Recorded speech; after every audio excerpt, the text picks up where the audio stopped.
The thing that's made the great doctors were common denominators. And these are the things that I observed in a great healer in every field, from chiropractic to osteopathic to naturopathic to allopathic to shamanistic healing to dance therapy to you name it. I mean, I studied everything that was anything to do with healing at one time, nutritional healing. And I found there were 4 cardinal things.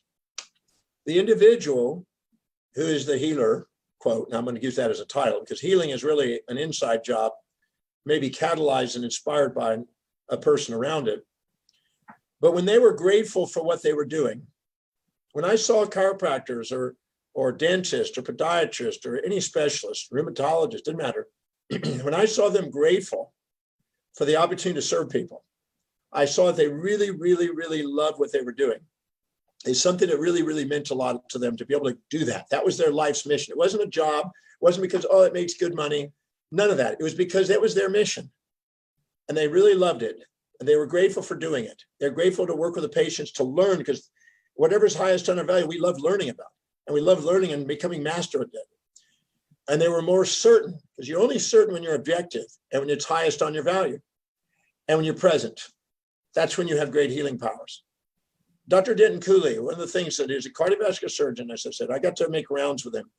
I watched him go room to room, and after he'd do the surgeries in the morning, because he started surgery at 7 in the morning and he worked till 2 o'clock. And then he'd come do rounds in the afternoon.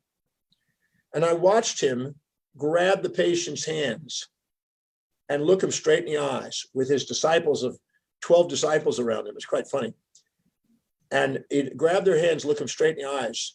And say to him, I just want to let you know that your surgery was a success and that soon you'll be able to be home with your grandkids, and soon you'll be able to work in the garden again and pick the flowers, and you'll be able to cook the meals. And they're talking to elderly people, particularly the female or something, or the man he'd talk about, soon you'll be able to go out and play golf again, or whatever it is. And he was present with them. He was demonstrating a real love for what he was doing. And I watched that bedside manner, and very few people built a billion-dollar cardiovascular center like he did, because he had those 4 cardinal pillars. I saw that with Jim Parker. Jim Parker had an influence in the chiropractic profession. And he said that you had present time consciousness, which I call presence, approbation, approval, and appreciation, which I call gratitude. He said the love concept for love. And he said that you've got to also have faith, counsel, and belief in your product, service, and idea, which is certainty. So he had the same model, same thing, but an individual that has those 4 things heals within, and the individual that has those 4 things in their healing arts helps people heal from within also, because it takes away the volatilities of emotions and gets you into what is called the transcendental state. The transcendental feelings are gratitude, love, inspiration, enthusiasm, certainty, and presence.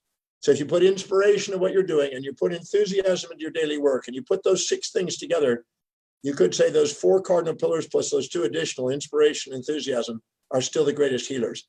No matter what field you go into in the healing arts, if you have those there, you're going to excel.